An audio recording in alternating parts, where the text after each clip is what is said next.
નમસ્કાર મારા પ્રિય ખેડૂત મિત્રો, સ્વાગત છે તમારું ફરીથી મારા એક નવા વિડીયોમાં.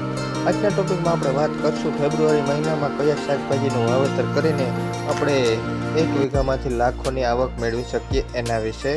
તો મારો વિડીયો છે પૂરેપૂરો ધ્યાનથી સાંભળવા બદલ તમને એક નમ્ર વિનંતી છે, જેથી કરીને તમને સાચી અને સચોટ માહિતી મળી રહે. એવા ટોપ 10 જે શાકભાજીનું વાવેતર કરવાનું હોય છે ફેબ્રુઆરી મહિનામાં, એના વિશે આજે વાત કરવાની છે. તો ફેબ્રુઆરી મહિનાના શરૂઆતના દિવસોમાં આપણે જે શાકભાજીનું વાવેતર કરવું હોય તો સૌથી પહેલાં ઊંડી ખેડ કરીને પછી જ વાવેતર કરવું, જેથી કરીને આપણે ઉત્પાદન છે એ ધાર્યું મેળવી શકીએ. અને ખેડ કર્યા પછી એમ પૂરતી રીતે જો ખાતર આપવામાં આવે, એમાં દેશી ખાતર જો સરસ મજાનું આપવામાં આવે ને તો ઉત્પાદન છે બમણું મેળવી શકીએ છીએ આપણે. ઊંડી ખેડ કર્યા પછી 10 થી 12 દિવસ સુધી સુકાવા દેવાનું છે અને પછી સરસ મજાનું જો વાવેતર કરવાનું છે. તો સરસ મજાના આવા ઊંડા સાહ બાંધીને પછી જ વાવેતર કરવાનું, જેથી કરીને આપણે જે પણ આપણે વાવેતર કરતા હોઈએ એ સરસ મજાનો ઉગાવો લે. અને જે પણ ખેડૂત મિત્રો આપણી યુટ્યુબ ચેનલમાં નવા હોય તે હમણાં જ આપણી યુટ્યુબ ચેનલને સબસ્ક્રાઈબ કરી દઈએ. આપણી યુટ્યુબ ચેનલનું નામ છે ખેતીની માહિતી A to Z and village life, જેથી કરીને તમને ખેતીવાડીને લગતી સૌથી પહેલાં માહિતી મળી રહે. તો હમણાં જ સબસ્ક્રાઈબ કરી દો. હવે આપણે સૌથી પહેલાં વાત કરશું ભીંડાની ખેતી વિશે, જે ફેબ્રુઆરી મહિનામાં શરૂઆતના દિવસોમાં જો કરી દેવામાં આવે વાવેતર તો સારામાં સારું ઉત્પાદન અને બજારમાં ભાવ પણ આપણે સારામાં સારા મેળવી શકીએ છીએ. અત્યારે બજારમાં ભીંડાની ખૂબ જ શોર્ટેજ જોવા મળી રહી છે. તો વહેલી તકે જો ભીંડાનું વાવેતર કરી દેવામાં આવે ને તો બજારમાં આપણે સારો એવો ભાવ મેળવી શકીએ છીએ અને ભીંડાની ખેતીથી આપણે લાખોની કમાણી કરી શકીએ છીએ. અને ખેડૂત મિત્રો, હવે આપણે આગળ વાત કરશું મરચીની ખેતી વિશે. મરચીનું જે પણ ખેડૂત મિત્રો એ અગાઉ વાવેતર કરેલું હશે એને બજારમાં અત્યારે સારા એવા ભાવ મળતા હશે. અને ઉનાળુ મરચીનું પણ અત્યારે વાવેતર જો વહેલી તકે કરી દેવામાં આવે તો એના બજાર ભાવ છે 100 થી લઈને 200 સુધી જઈ શકતા હોય છે.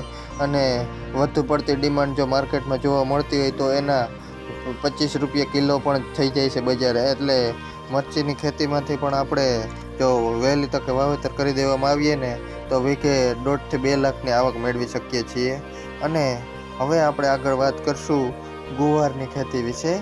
ગુવારની બજારમાં ડિમાન્ડ છે ખૂબ જ વધુ જોવા મળતી હોય છે અને એના કાયમી ભાવ છે એ 40 થી લઈને 50 રૂપિયા સુધી રહે જ છે. એટલા માટે બજારની ડિમાન્ડ તો કાયમી રહેલી જ છે. અને હવે આપણે આગળ વાત કરશું ટમેટાની ખેતી વિશે.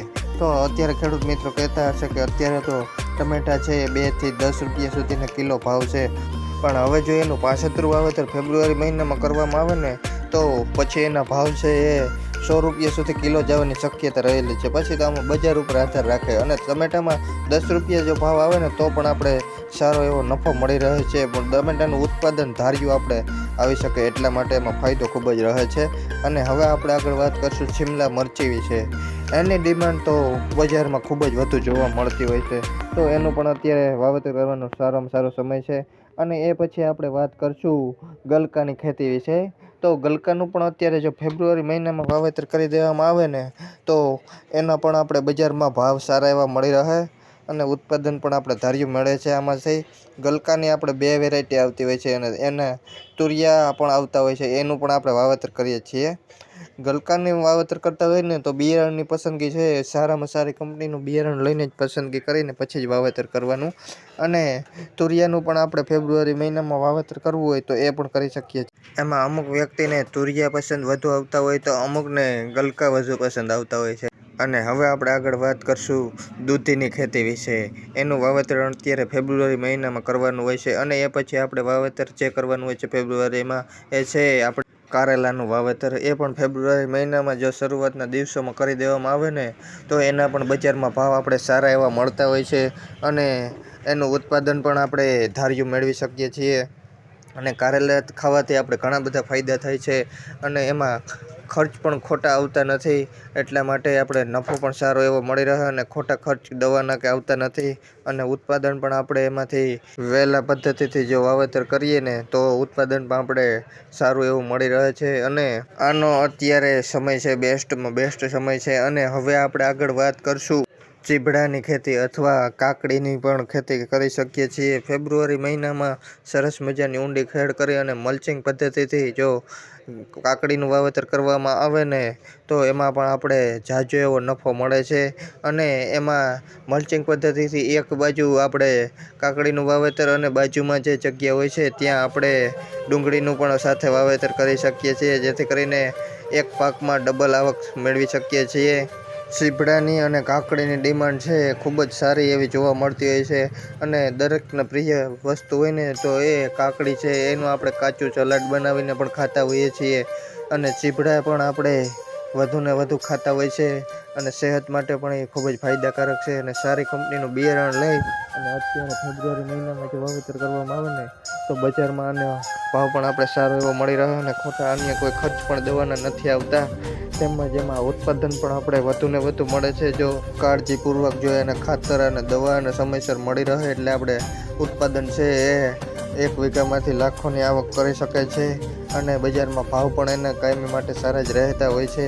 અને ખેડૂત મિત્રો, હવે આપણે આગળ વાત કરશું તરબૂચની ખેતી વિશે, જે આપણે જાન્યુઆરી ફેબ્રુઆરી મહિનામાં કરતા હોઈએ છીએ। આનું વાવેતર વહેલામાં વહેલું કરી દેવામાં આવે જાન્યુઆરી ફેબ્રુઆરી મહિનામાં તો આપણે બજારમાં છે એ ઉનાળાની સિઝનમાં સારા એવા ભાવ શરૂઆતમાં મળતા હોય છે અને તરબૂચ છે એ લાખોની કમાણી કરે છે 16 ગુંઠાના 1 વીઘામાંથી। અને એમાં શરૂઆતના દિવસોમાં જે દવાના છંટકાવ કરવાના હોય છે, બાકી તરબૂચ મોટા થઈ જાય ત્યારે તો એમાં કોઈ દવાના ખોટા ખર્ચ પણ નથી આવતા અને વીઘામાંથી આપણે લાખોની આવક મળે છે। તો તરબૂચની ખેતી છે એ પણ એક આપણે બેસ્ટમાં બેસ્ટ ખેતી છે અને આપણે સાકરટેટીનું પણ અત્યારે ફેબ્રુઆરી મહિનામાં વાવેતર કરી શકીએ છીએ। અને ખેડૂત મિત્રો, હવે આપણે આગળ વાત કરીએ તો એ છે મૂળાની ખેતી। અત્યારે બજારમાં મૂળાની કોઈ કિંમત નથી, તો મૂળાનું વાવેતર છે એ અત્યારે ખેડૂત મિત્રોને નવાઈ લાગશે કે અત્યારે તો એને બજારમાં ભાવ નથી તો પણ આપણે મૂળાનું વાવેતર કરવાનું કહે છે। તો જો અત્યારે એની ડિમાન્ડ નથી પણ આવનારા સમયમાં મૂળાની ડિમાન્ડ છે સારી એવી થશે અને આવક પણ આપણે ઝાઝી એવી મેળવી શકશું અને મૂળામાં અન્ય કોઈ દવાના કે ખોટા ખર્ચ પણ નથી આવતા અને અત્યારે એની જો બજારમાં ભાવ નથી પણ આપણે અત્યારે પાછતરું વાવેતર ફેબ્રુઆરી મહિનામાં કરીએ ને સારો એવો નફો મળે છે અને આવક પણ વધુ મળે છે। અને હવે આપણે આગળ વાત ધાણાભાજીની ખેતી વિશે, તો એના પણ અત્યારમાં બજારમાં ભાવ છે એ સામાન્ય નોર્મલ જોવા મળતા હોય છે, પણ અત્યારે જો ફેબ્રુઆરી મહિનામાં પાછતરું જો વાવેતર કરવામાં આવે ને તો આના મહિનાથી પછી ભાવ છે એ સારા એવા જોવા મળશે અને લગ્નગાળાની સિઝન પણ ફૂલ હશે, એટલા માટે ત્યારે ધાણાભાજી જોવા નહીં મળશે બજારમાં, જેથી કરીને એના ભાવ પણ આપણે વધુ મળશે।